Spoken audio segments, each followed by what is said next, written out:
totally different area today. The light is not that great in here, so I hope that y'all can see me. I was actually going to go outside to my same spot where I've been doing a lot of my family series and also most of my lives, but y'all, it is really windy here today.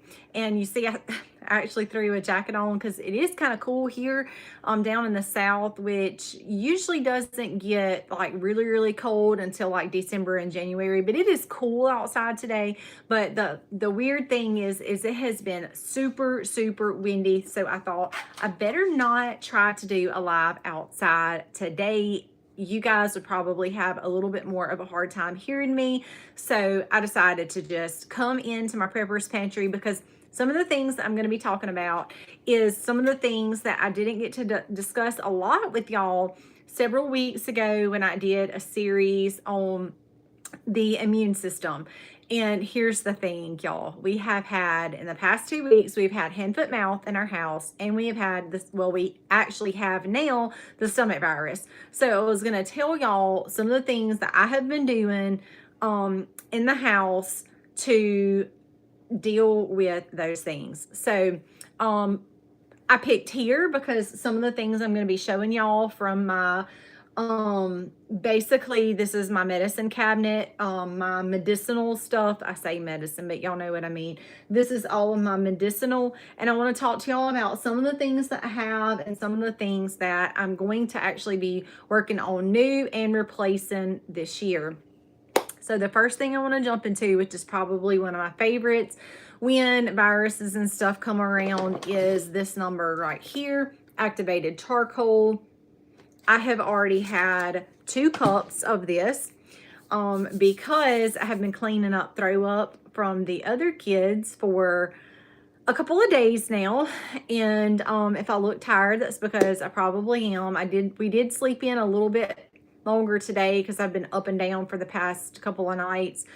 Colby was sick last night. He was one of the ones that was sick. So and a couple of the kids were sick. So with me being mom, of course, you know, I need to try to stay well so that I can tend to everybody else.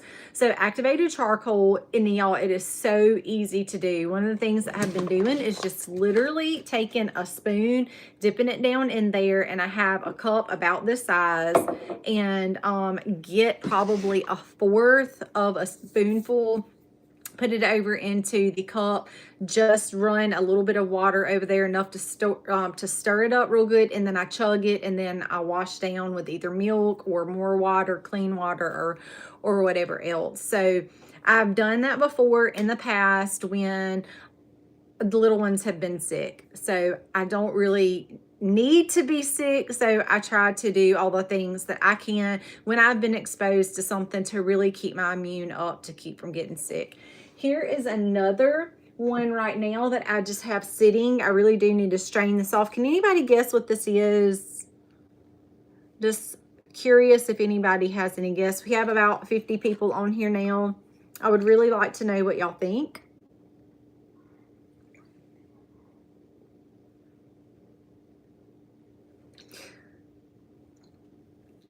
I'm going to set this right here and I'll be watching, and we'll talk about that in just a minute. But for right now, I want to jump into this, and this is something that is always my go-to too. Now I have listed at the top what is on here. The white capsules that you see in there, the solid white ones, is just garlic. So I grow my own garlic, which is pretty easy to do, y'all. You can literally just get a garlic clove, break the pieces off, and go plant those. Those will grow into a whole new garlic, and then you harvest it. You can either dehydrate it, you can put it in the freeze dryer. I do know one person that takes the garlic and peels it, and she chops it up into 4ths, and then she takes the little chunk and just literally swallows it with water, like swallows a peel. I'm not that brave, y'all. I'm just going to be honest with you. I don't like garlic enough to be able to do that, but it is best if you can take it completely raw, right? So you don't want to add high heat to it. So a lot of people say, well, I cook with garlic, and that is totally fine to do because the flavor is wonderful. However, high heat will destroy the properties of your garlic. So whenever you can take that and either dehydrate it on the lowest possible form, you're preserving all of the properties of it, but just removing the water so that it doesn't spoil. And freeze drying basically does the same thing. It takes all of the moisture out, but the heat doesn't cause any damage to the properties. So what I like to do then is grind that up, and you can find these little capsules. These happen to come from Azure Standards, but you can find those little capsules and stuff those, and then I take my garlic like that. But I want to get to what is in the green ones, because it's pretty cool too. And if y'all don't know a lot about some of the ones that I'm going to be talking about, I'm going to tell you as much as I can about them, but I could spend like hours and hours and hours, right, talking about all of the things that they do. But moringa is one of the ones. I have several moringa trees that are growing literally in 5-gallon buckets, but they do not like frost. Okay, so I can't leave those out. I move those in and out every winter. But moringa is just exceptionally great for your body. So a moringa tree, like I said, I have in pots. If you guys have seen my new build on our fully enclosed greenhouse, I've planted a bunch of moringa seeds. So what I did with one of my raised beds is all 4 corners I planted moringa seeds.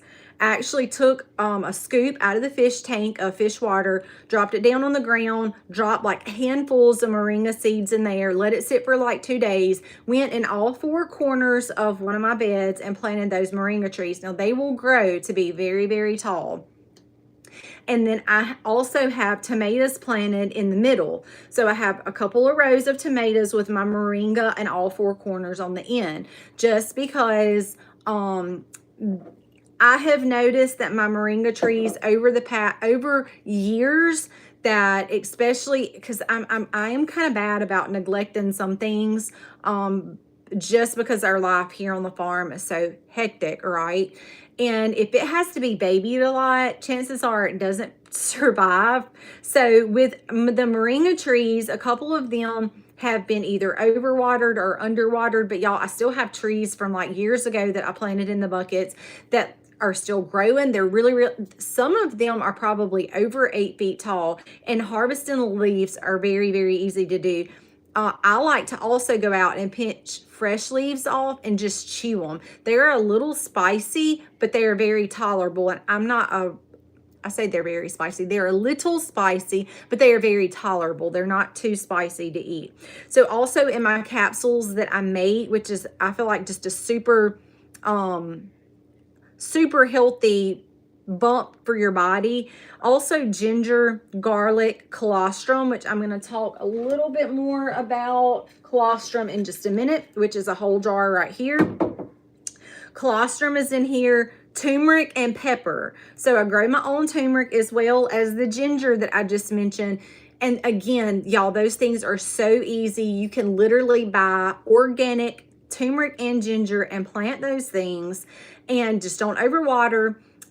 Here in the South where we're at, when we get a lot of sun, come July and August, our sun is brutal. So I have learned that if I take those things and plant them in a layering plantings, like the word just left me of what it actually is. But anyway, when I have like a crabapple tree, and I have some planted under the crabapple tree where they get some sun from the morning, but they don't get the afternoon sun. So I've kind of planted my turmeric and ginger kind of around, because come July and August, that sun in the afternoon here in the South is so brutal that it will literally just scorch your leaves. So I try to companion plant around, but also under some areas where it's layering planting.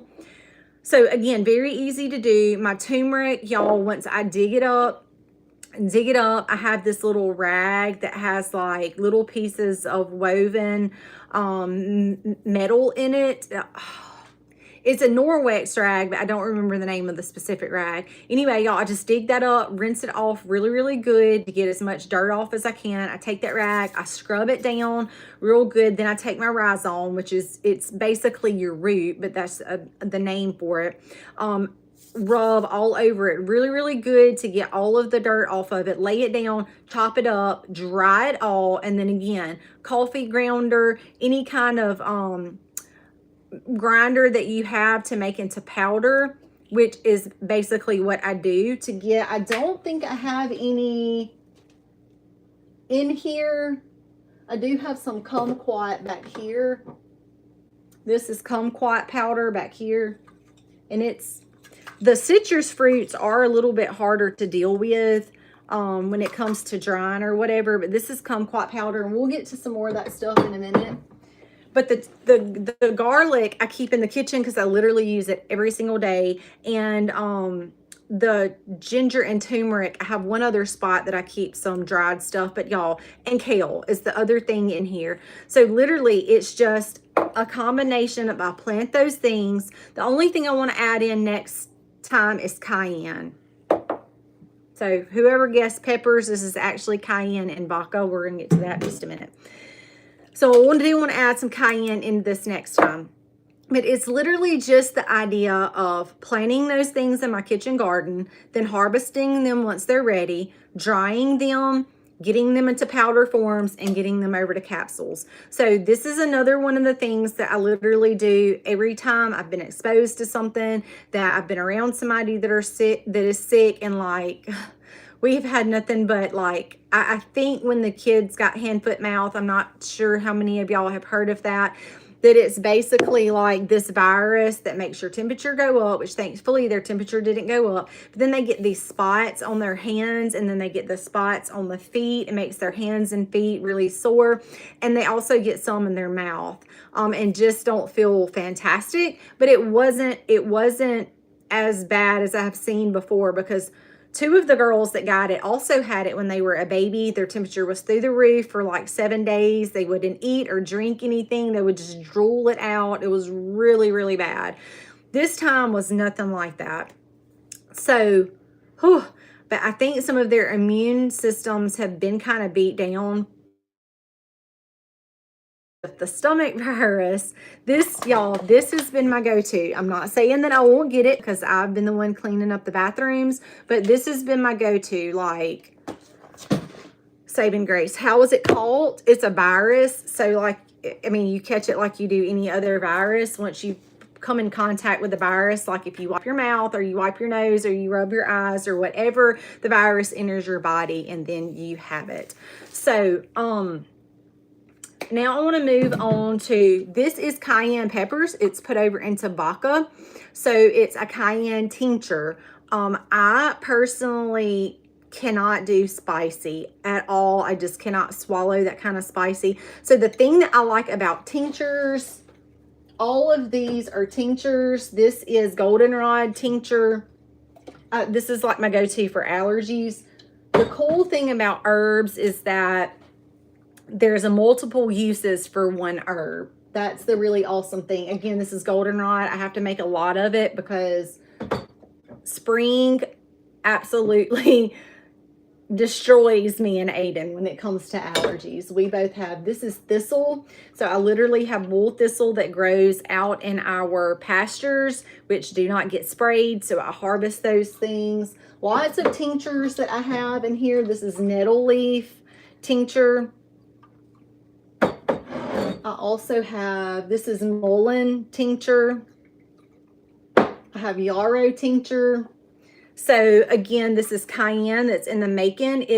I didn't date it, y'all. I like utterly failed at that. I should have. But as you can see by the color change in the peppers, they are ready. So I will go ahead and strain that off and use that because cayenne is so good for the body, especially when it comes to inflammation. Cayenne is wonderful. So I have that sitting back there. But I wanted to show y'all this too. This is yarrow tincture from 2022. And this is one of the things I wanted to talk about. It still smells good. But I will say that tinctures, efficiency, or the effectiveness rather, I should say, of tinctures do decrease over time. Even though they're in dark containers, they sit in here, there's no natural light that comes over here, and they're in dark containers. Most of them are, not all of them. But see, I have echinacea back here. So as you can see, I've been doing this for a really long time. This is 2021, and honestly, the jar is full. I can smell it. It still smells good, but of course it's not going to be as potent as a fresher one would be. I don't have to use this stuff a whole lot, even though we are a big family. I have lots and lots of this. I grow these flowers down in my kitchen garden, y'all. So literally I can use them fresh. In the winter, when everything dies back, is really, really when I come in here and utilize my pantry, because the mullein is not really affected by our cold per se, but like echinacea, our cone flower, it is. So I can't like go out and get this fresh in the winter. So I will be replacing some of those next year. Another thing that I wanted to talk to y'all about is if you begin to do this, like I said, I try to keep everything organized. The stuff that I don't grow and make myself, which is all of this, I have bought. This is some stuff again that I had. I would love to know the date on this, because I've been growing ginger for the past couple of years and I still have this. But anytime I make like elderberry syrup, of course I can't grow cinnamon here. This is organic cinnamon sticks, just all kinds of stuff. I have rose hips behind me. But this is like my come-to during the time of sickness, when our immunes have been beat down, to try to get us better. I do have a couple who tend to get more sick than others. Selah has pretty much already bounced back out of her virus. It lasted about 24 hours for her.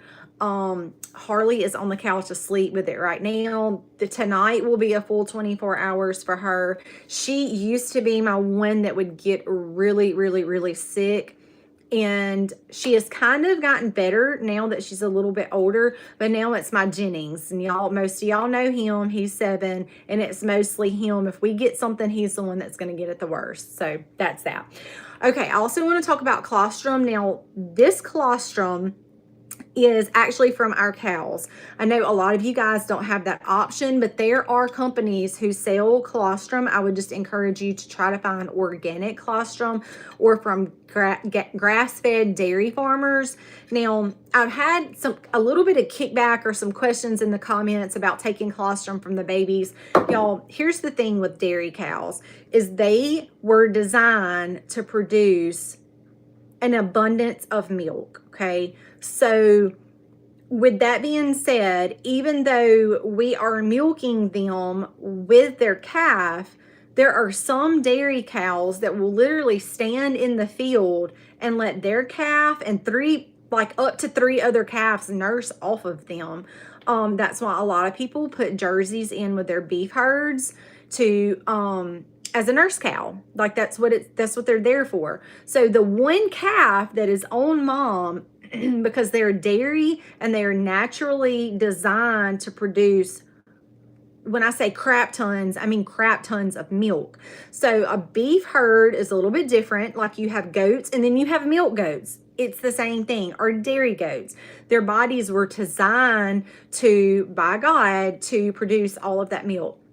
So when we go out in the first, usually we wait a full 24 hours and then we go out and start milking our dairy. So when we do, y'all see how beautiful color yellow this is. This is milk, but it's the colostrum milk. So that's why it's the bright yellow. And I like to use it to put, again, in my capsules. So what I do when I get all of those things that I want in a capsule and I've got them in powdered form, I like to take like 1/4 of a cup of all the different things, put it in a bowl, stir it up, and start stuffing my capsules. Really, really easy to do. Like, y'all, you're making your own nutrients and basically medicine. You're giving your body what it's supposed to have. So isn't the baby supposed to get that? Yeah, well, that's what I was just saying. The mom makes more than enough for the baby. So after we milk the mom, she still has tons of colostrum and milk for the baby. So it's not like we're robbing the baby of anything. A Jersey or a Holstein can be put in a field with right after delivery with multiple other cows, and the calves are going to come and drink off of that mom, but they're not robbing the calf. Like, she makes enough. So it is enough for her to make for us and for the calf. Just like with dairy goats, they were designed the same way. A dairy mama, it's not actually great for a dairy mom to be in a pasture with one calf and not be milked out. Their bodies will slowly adjust to decreasing that milk supply, but their bodies were designed to produce extra milk. Like, beef herd is different. Dairies are different than beef, just like with goats. Milking goats or dairy goats are not the same as your regular goats, okay? So it's different. And I do know that if you don't live on a farm, haven't worked a farm, a lot of these things you don't know, but we're not robbing the calf. The calf is still getting colostrum. It's just sharing with us, if that makes sense. So this is one of our huge go-tos.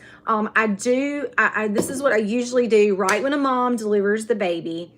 We will let that baby and mom be together for a full 24 hours without separating at all. And we don't separate at all. But then the mom will have to go in after that 24 hours to milk. I will take the first bits of milk and put straight in the freezer. That's for a calf or a piglet, or I really don't do sheep on my cow milk. But pretty much everything else that's born here, we can go for the colostrum, especially the piglets, of course. Beef babies and dairy babies, if something happens to their mom or she doesn't take them, or, you know, whatever the situation is. Y'all know that one of our beef had twins, which is pretty rare, a couple of months ago, and the little female, I found her in the field and realized at first we thought two moms had delivered at the same time, but that was not the case. The other moms had not delivered yet. She delivered too. The boy was great and good. The girl, when we found her, like a couple of hours later, actually might have been even been the next day, but that was the first thing I did. I went to my freezer, pulled out the colostrum, warmed it up, put it in a bottle, gave it to her, right? Because those babies need that colostrum. So that's one of the reasons why we did that.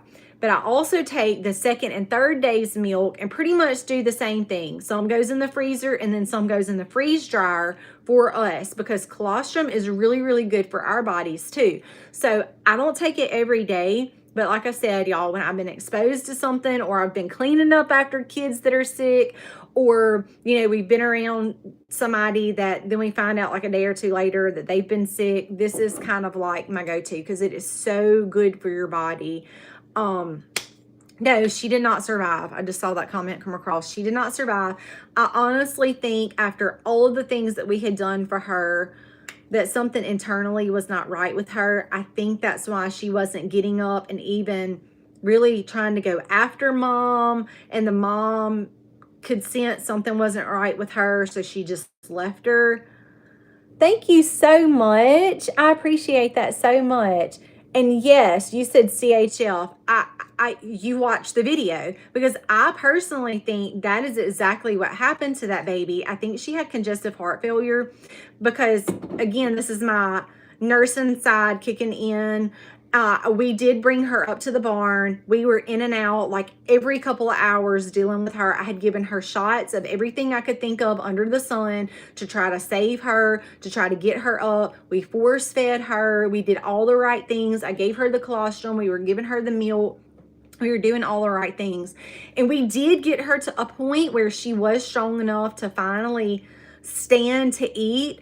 But that was like the extent of it. And it was really, really, really heartbreaking, because we really did try like days worth of every couple of hours, y'all. We were out there doing everything we could to save her. We were turning her, we were standing her up. We were just doing all the things. And I noticed that day after day after day, her breathing just wasn't right. She seemed like she just couldn't get her air. It seemed like it almost made me think that she had aspirated, but I don't think that was really the case. I think she had congestive heart failure, and twins being born is pretty rare in beef anyway, but the females having complications in twins is even higher. It's a huge percent of a female that's born as a twin just has lots and lots of complications. So it was something that we really didn't want to deal with, but thank you so much, y'all. Y'all are so sweet. We did try to save her, and knowing that she was going, like I said, y'all, she did get to a point where she was standing, and we kind of had a little glimpse of hope there for just a little while, but I knew she should have progressed quicker than she did, because y'all, we've done this before. Colby's father has some beef, and the mom, she's a first-time mom, she didn't take the baby. And when he found her, y'all, I didn't think she was going to make it. We loaded her up in our SUV. We drove her home. We put her in the back barn. I had some colostrum. I force fed her for a couple of days. And y'all, she pulled right out of it. Like within, gosh, y'all, 24, 48 hours, she was up, moving around, drinking her bottle. This other calf was not doing that at all. So I was thinking, well, maybe she's just going to progress a little bit more slowly. So I had a little bit of hope there, but just knew things didn't look great for her. So yes, that was really hard, but we tried, and that's all we can do. We gave it our best efforts. Okay, this is the other thing I wanted to show y'all that I was really excited to show y'all. This is a little bit outside of the medicine cabinet, because y'all have heard us talk a lot. I say medicine, y'all. It's not medicine, it's actually herbs, but we're using it to heal and treat our bodies like what traditional medicine does. Today, the word medicine, heal your body. I go to herbs, right? Our modern day medicine, I do believe in acute medicine, okay, y'all, for pharmaceutical lab medicines to treat acute things that happen that are, okay, if you cut your arm off, right, you don't want to try to stay home and treat that, right? The hospital for that acute need, and I'm just a firm believer in that.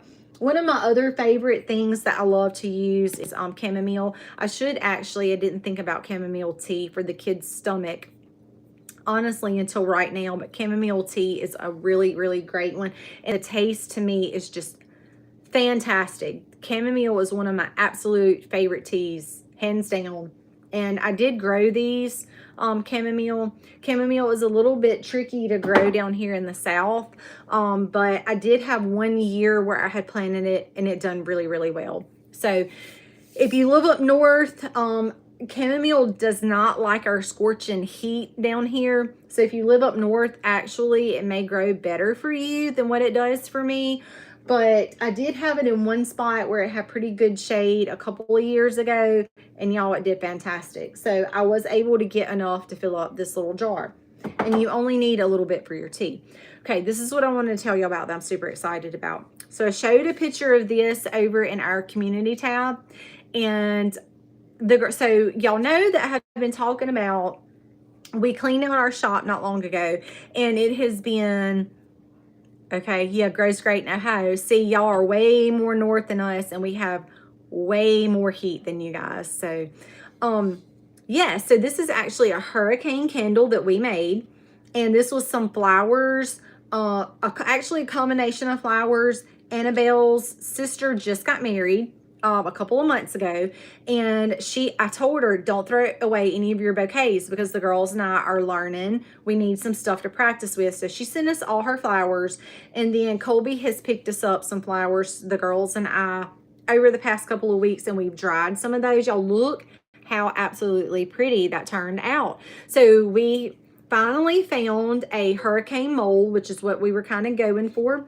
We didn't actually want a wick in there, because really the whole point of preserving someone's flowers is not to burn them down, right? So you can drop little tea lights and stuff down in there. This was our very first one we made, and it is so pretty, but we're still working on a couple of things. We got our bottom done, and you just drop a tea light in there, but y'all look at the colors, just absolutely gorgeous. It was our very first one that we did. And like I said, we are working on some more of these. I really, really want to establish something for the girls as they grow older, and they're really into the arts and crafts stuff. So we cleaned out our entire shop back there. We basically have transformed it into a business, and it's not open yet. We're still doing all of the things. We also, yes, LED light candles would work as well. That would probably be a safer and better option. But for someone who wants to preserve flowers for whatever the event they are getting flowers there for, whether it's birthdays or weddings or funerals or whatever, we really want to be able to take those flowers and preserve them and then be able to show them off. Y'all, look really how pretty that is. It's absolutely gorgeous. So we've transformed that spot, and we're still working. We're still learning. The resin, y'all, I'm gonna be honest with you, the resin is really hard. You've got air bubbles, you've got consistency, you've got molds, you've got layering. I mean, it is like a lot to the resin stuff. So if you know anybody who does resin, clap hands to them. That has been a very big process for us to learn. You have to mix solutions, temperature, air bubbles, heat added to it. Your flowers have to be just right because it is liquid. They can move around a lot. So it has really been like a huge learning curve there. But again, it is something that the girls are really interested in, and it is going to be, you love to work with. Yeah, it is very, it's harder than I thought. I'll just say that. So, but it does create pieces. They're absolutely beautiful. So looking for my girls in the future, and they have absolutely fallen in love with this. And we've talked about it and we've talked about it. And I said, you know what? Let's just go ahead. The shop is literally just holding a bunch of junk. Let's clean all of that out. Let's set up a place. We can go in, we can arts and crafts together. If this is something that y'all really want to do, then we can work on these things. We can get really, really good at them. We can go ahead and set up a business for our local community. And if this is something that y'all really want to do, girls, like, you have a future made already in this business, because there are not a lot of people around in our area that do things like this. And my girls absolutely love it. Yes, so I would consider it part of our homeschooling. I wouldn't consider it part of, like, quote, education as far as math, language, you know, all of those things, history, science. I will say this though, our homeschooling is schooling in the home, okay? There's lots of different ways you can school, whether it's teaching your children to cook, it's teaching your kids to plant, it's teaching your kids to harvest, it's teaching your kids responsibility. So yes, teaching my kid any kind of skill, I consider homeschooling, right? Because I'm teaching them something within the home.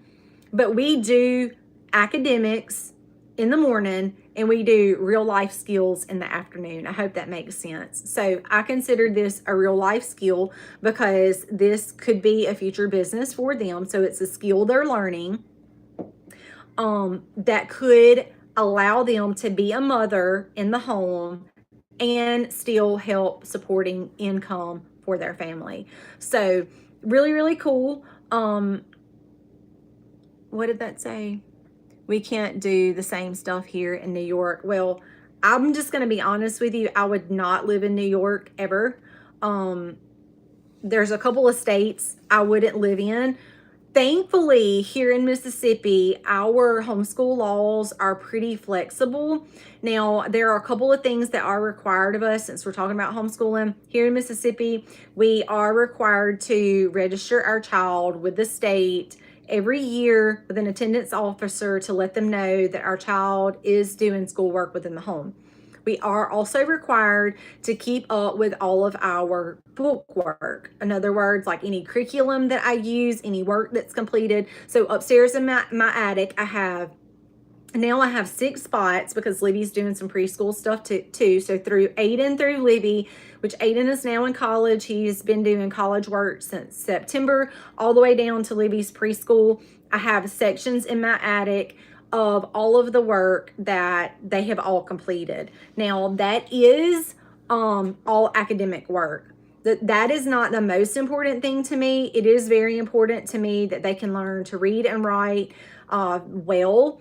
And I do want them to learn all of those basic skills that I wouldn't say that the public school teaches, but for the ones that do want to go to college or take college classes, like Aiden is enrolled right now in a online program through a college. So all of his classes he is doing online.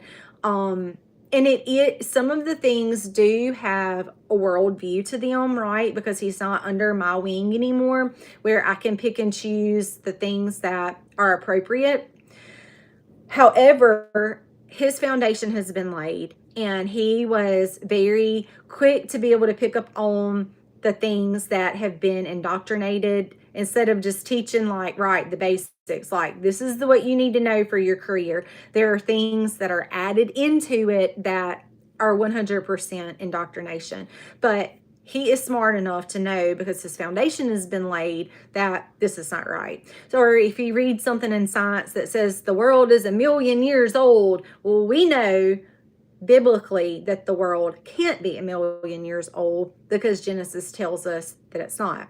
So he knows those things, and I'm very thankful for that. But he's doing well. I think he was a little surprised at the amount of information that was dumped on him at one time. He was not used to that workload, but he literally went straight from a Becca curriculum into a program. So like my nursing school, for example, I had straight A's in high school. I had straight A's all in my college, my junior college basic classes. I had straight A's in all of those classes. But then when I went into nursing school, you're in a program and it's totally different. And I did do very well in those classes until my 4th semester. I did have a low B. But said all that to say, so Aiden is smart. He is doing good. Nursing school was way different, the program, than what I was used to. So it was a little bit of adjustment, even though I was like 21 at that time. Aiden is 17, about to be 18, and he went straight from the Abeka program that he does at home straight into the program. So he had to adjust to just sitting down, doing the work, taking the test, getting up and going to what he wants to do, to learning how to study for hours. So big difference there, but he did have a couple little hiccups to say, oh wait, this is a little bit harder than I thought it was going to be, but he has done really great. He's passing all of his classes, and he's going to do fine. So yeah, I don't know how we got on homeschooling. But yes, it is actually most important to me that my kids get Bible first and foremost. So we do Answers in Genesis Bible. I have the entire Old Testament and New Testament, and we go through and we study scripture. That is first and foremost what we do as a family together. And because in the end, the only thing that's going to matter is knowing that my children have a relationship with the Lord. Okay. That is, in the end, we're all going to meet death, and we are all going to stand in judgment. So in the end, the most important thing I can do for my children while I'm on this side of heaven, on this earth, is to preach into my children. Okay. That is the single most important thing I hope that my children catch in my home. The rest of the stuff, how much math you know, how well you can spell, how good of a paper you can write, how well you can grow apples, all of that stuff doesn't matter. Okay, y'all? Doesn't matter. Math doesn't matter. What kind of food you can grow, how good of a cook you are, none of that stuff matters in the end. So first and foremost for me and my children is that they catch Bible first. Then yes, we do academics. Academics are important because we have to function in this world, right? Actually, y'all are going to think this is kind of hilarious, but Jennings is a ham, y'all. And sometimes I have to be, even though he's 7, I have to be very straightforward with him, because He does go to dyslexic therapy because he and Selah both had dyslexic tendencies. It took me a little longer to pick up on Selah than I probably should have. But then when I realized that she was dyslexic, not writing backwards, not reading backwards, and that to me is what I was thinking dyslexic was. It's actually not. It's a lot more deeper. It's a lot more to it than that. So when I discovered that she had dyslexia, she started going to someone outside of my home for some extra help. It was for 1 hour a week, and she cued in to helping her specifically in that area. So Jennings, I noticed when we started doing preschool, kindergarten, the same thing. I said, he is a spitting image of Selah. Aiden, Harley, Eliza, no problems. Selah and Jennings have been too. They're very similar in a lot of ways, especially learning. And Selah is out. She no longer requires therapy. She is doing really, really well. And it did help a lot for her. She really needed that extra focused attention in that area where she was struggling with that part of being dyslexic. So Jennings, y'all, I told y'all I have to be straightforward with him. So I took him to his teacher. He goes for 1 hour a week as well.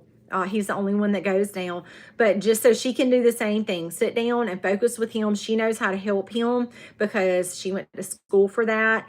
I have done a lot of research, but y'all, she has like 6 years worth of schooling. I couldn't possibly imagine putting that much time into knowing how to help them. So I do let him get that extra help outside of school. And she's great. The teacher's great. But she did come out to me the other day because he is still struggling in one area. And I feel like that my wheels have just been spinning with him year after year. But instead of going anywhere, we're just sitting in a spot. And my wheels are just spinning. I feel like I'm stuck in the mud. I was getting very frustrated. He's getting very frustrated. So she did come out the other day and tell me, she said, look, I would be doing you disservice if I didn't tell you. I feel like, she said, I'm not the expert in this. She said, but I do feel like Jennings has ADHD. And I just want you to know that because I feel like with me telling you, maybe he can get some extra help. And I was like, well, medicine's not an option. I'm just telling you, he will not be evaluated to be put on medicine. We will tough it out. I will do some research and some extra things to be able to help him at home. But y'all, I was telling him the other day because I couldn't get him to listen. I could not get him to listen to me. Like, I'm talking to him, but he was just like in la la land. And that's part of the issue with ADHD, right? It's attention deficit, right? And I told him, I was like, Jennings, do you like the way garbage smells? And he was like, no. And I was like, do you like taking the garbage out every day? He was like, no. I was like, if you don't learn some of these things, the only thing you're going to be able to do is ride on the back of a garbage truck. You have got to. So anyway, I was telling him, you know, all these things. Like, it's so important if you want to grow up and you want to have good skills and you want to do all these things. Like, you've got to learn how to read. You've got to learn how to write. You've got to learn how to do math. And I told him, I was like, I'm going to stick you on the back of a garbage truck and let you see what it's like. Because if you don't learn these things, like... you're going to be on the back of a garbage truck, so which there's really nothing wrong with that job, and we need that job. It's not a fun job, though. I personally have a family member that deals with garbage trucks, okay? And so I'm not saying there's anything wrong with that job. I'm just saying that for most people, it's not ideal to want to pick up trash all day. It is a need, for sure, and people put their big boy pants on, their boots on, and go out and do it. But I told him, I said, if you don't like that, then you've got to learn how to read and write and do your math. So sometimes I just have to just be very frank with him. And anyway, so Jennings and his ADHD, I am doing a couple of things different with him that are focused specifically on listening. So I have found some follow the instructions sheets. And before we even start school, one of the first things I have learned to do is put that sheet down, and it'll be like a little girl riding a bike in the middle of the paper. And then I will read him instructions for him to listen to do on that paper. So if it says put polka dots on the girl's dress, then he will have to listen and then do that skill. So it's a following the directions, which is forcing him to listen. And our first day was pretty interesting, but we are going, and I honestly do think that the older he gets, the better it's going to get. But he is really young, he is very active, and his brain is just constantly going. Maybe he doesn't want to do school, and he may grow up and be the most awesome, skilled workman with his hands, but he still has to learn how to read and write and do basic math, because we have to function in the world, right? So yes, he is a mess, and he is all boy. Yes, all he wants to do is fish. He may grow up and be a professional fisherman. You know, who knows? I don't know. But you still have to function in the world. And I want to help him be a better listener, and I want to help him with those skills.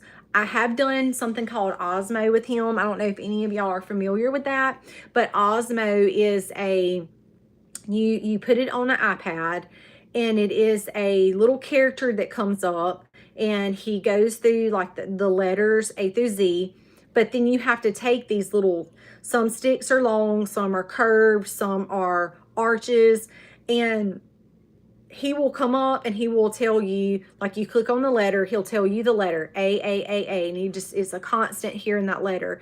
And then once you click on the letter A, it will show you how to take those sticks, those arches, those circles, and yes, it's called Osmo. And then you have to build that letter looking at the screen, so you're using your hands to do all of that. Then the camera will capture the letter and put it on the screen. So what you just built, then you can see on the screen. And it does that with, like, so then it might, if you're on letter A, then it'll pop up on the apple. The apple will, sorry y'all, I think the kids are flipping the lights out there. Then the apple, you can click on the apple and it'll show you, take one curved line and put it on the, like, it's this little white screen thing on the bottom, and then it'll say take the other curved line and put them together. And so then you build an apple, and the same thing happens. The little camera will catch that, and then the apple that you made goes on the screen. So it's pretty cool. I'm trying to do, he that only lasted a little bit with him, because he is not about sitting down. Even if it's using his hands, he does not like to sit down and be still for very long. So I've been trying to incorporate some other ways of teaching him to listen that involves his hands, that's a little bit more moving around. And I'm also thinking I'm going to take him out of the school room, which is where we all do school together, put him in a room where there's no distractions. So the little bit of changing up in some ways to help him. But yes, they are just different learners. And, you know, it is hard for him to focus. So if it's hard for him to focus, it's hard for him to learn. And the two together just, it's created a interesting school days for sure. So on top of being sick this week, hand, foot, mouth, like I told y'all, wasn't really that bad. Then Selah come down with a stomach virus a couple of days ago. It got Selah. Well, actually, Libby woke up one night and she was sick, but they had ate like a crud of popcorn. So I thought when she woke up and said her stomach was hurting, it was because she had too much popcorn. And she was sick one time, up running around the next day with no problem. But then Selah woke up, she was sick, and it was really bad on her. Like, she's around fever, she's been ooey gooey, body aches. She did get sick a couple of times, and then I thought, oh no, this is gonna be the stomach virus. And then it got Colby last night, or yesterday afternoon. He come in, he was like, I don't feel good. I had to run to the chiropractor, which I'm going to go tell y'all about my insane week as well. So I was going to the chiropractor. Before I could even get home, he was sick. He messaged me, and I asked him to pull something out of the oven for me, and he said, Harley, got it, I'm throwing up. So I was like, oh no. So he was just up and down all the early part of last night. Well, I finally got him somewhat settled. Harley started with it. So Harley she was up pretty much all night. She's been pretty much asleep on the couch all day today. That's pretty much all that's had it right now. I fully expect that maybe Jennings and Eliza, if that's not what, if Libby didn't already have it, then it's probably going to hit her. And I'm just saying, I just need to stay well. Now, a couple of us have already drank activated charcoal. This has worked for us in the past. Now, Harley did drink some late yesterday afternoon, but I think it had already hit her. It was already in her system. So anyway, going back to me being a chiropractor. So I did a little bit of work this weekend outside. I am going to do, y'all, so this is my plan. My next video, I really want to end up my family series. Ladies, I'm going to kind of be stepping on your toes. I've had my toes stepped on before in the past, being under teaching and learning the best way that I can be the best mom and the best wife, right? And that's the reason why I want to share these things with y'all. I think a couple of people reading by their comments thought that I'm making these to judge people, but that's not at all why I'm making these videos. I'm making these videos because I want to encourage you guys to be the best that you can be. I know that our generations can thrive when we have strong families. We have strong families, we can build strong kids, and there you go. So I've done this whole series on marriage and children and husbands, and ladies, I'm gonna be coming at you guys with some things that I think maybe you haven't thought about, or maybe if you've never actually thought to look in the Bible to kind of see what's expected of us as a mother and a wife. So I'm going to be doing one last video on that to encourage you guys, because I hope that we should all want to desire to be better, right? So I'm not saying any of these things that I haven't learned or battled or wrestled with myself, right? I'm saying these things because I want to encourage y'all. I want y'all to do better as well. And well, thank you so much. I do think a couple of people, just judging on some of the comments, that thought that I was coming across as judgmental, when that's not what I'm doing at all. I even had one lady tell me, how can you talk about this thing? Basically, she was saying that I live in a perfect life and I have no earthly idea what hard times are. And I'm going, you don't know very much about me, especially before I was married. So because, well, really, since before me and Colby has been posting videos, I mean, you guys have learned us from where we were at for the last really 7 videos. But y'all, things have not always been hunky-dory in my life, and a lot of you guys don't know a lot of that. Just some of y'all, especially that watch me very often, knows like I've been kidnapped. Like that was a huge part of my story, right? So, but to make, I say all that to say, that is part of my story. But because I was kidnapped and some of the things that I went through,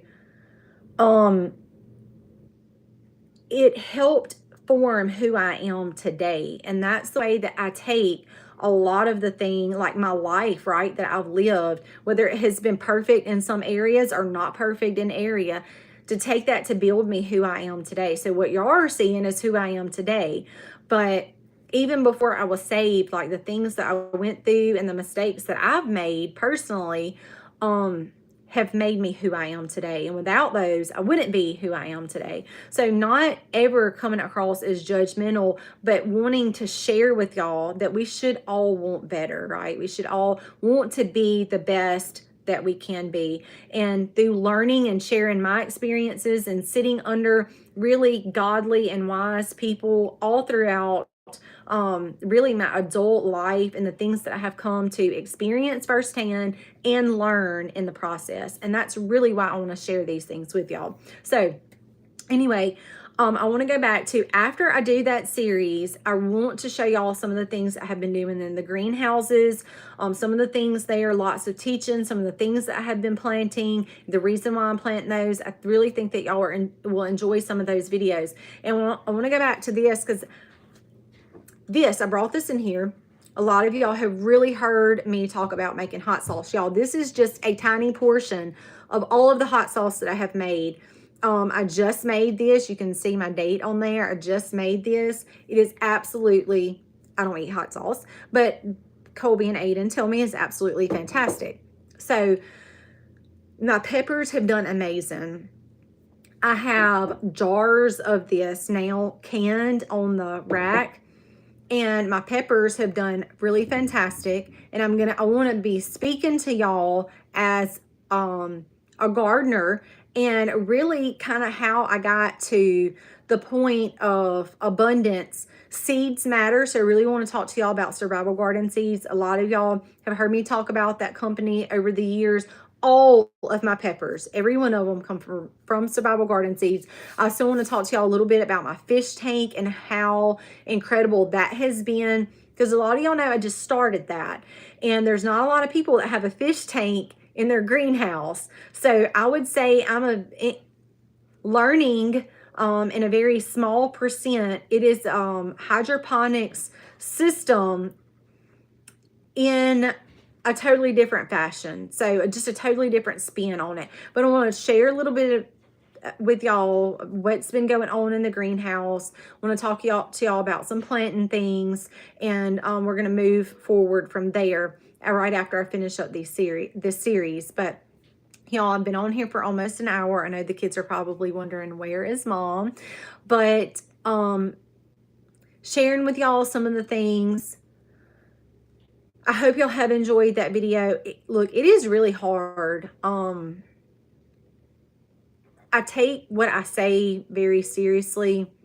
I try not to use my words flippantly, and it is very important to me, and I'm very passionate about it, if y'all haven't already been able to tell, because I want to see families grow. I want to see families not survive, but I want to see families thrive. And I feel like the only way that we can really do that is if we talk to people in truth, in love, because I told y'all in one of the last videos, it's kind of like when you see your friend that has been blindfolded and they're walking towards a cliff, right? That's your friend. You want to go stop them and say, hey, let me take this off for you. I want you to see where you're headed. Let's turn you around and take you in a different direction, because you don't want to see them fall off the cliff, right? So in the same sense, a lot of the things that I share with y'all is because I want to see families grow and thrive. And I don't want to see families just crash and burn, right? Going off the cliff, crashing and burning. So I share all these things to hopefully build up our dads, build up our moms, so that we can build up our children, we can discipline our children, and they can grow up with an understanding of these founding principles that is so important. So anyway, y'all, I'm going to get off here. Do please be looking for the video coming out this weekend. I'm going to be addressing wives and mothers and some things that I think personally can help us as in our walk as a couple and as a parent. Y'all, after that, I'm going to be jumping right into the garden series. I really cannot wait to show y'all my greenhouse. It has changed a lot. And we're going into the colder season. So I've already got everything moved in. I've already got everything secured up. Speaking of moving stuff in, y'all, I got completely derailed off of my chiropractor appointment, which is one of the things that had us into a wild week. So moving pots, cleaning up stuff from all of that out there, y'all. I got my hips out of whack, and I was in really, really, really bad shape. Like really bad shape. Bending over, moving around, y'all, I could feel in my lower back. It was really, really bad. And when you take a mom out, it's not good. So I had to end up in the chiropractor's office for multiple days trying to get my back sorted out. My hips are back better, and I'm able to move around and function like I used to. But it has really been a wild week with the kids and all of their things. And then Colby got sick, and then like I was like in a bind with my back. So it has really been a wild week, but I'm really, really excited to show y'all about my greenhouse because it has changed a lot. I'm really curious to see how the fish are going to do over winter. They did fantastic in the summer, which was one of my concerns that I had shared with y'all because I wasn't sure how they were going to hold up in the heat, but y'all worked it out.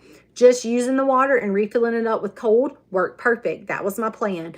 Now it's time to grind it out and see how they're going to hold up in the winter, and how the adjustment in the temperature is going to work in the greenhouse, and if I'm going to be able to grow my summer stuff in the greenhouse all winter. We'll see. Until next time, God bless and happy homesteading, y'all.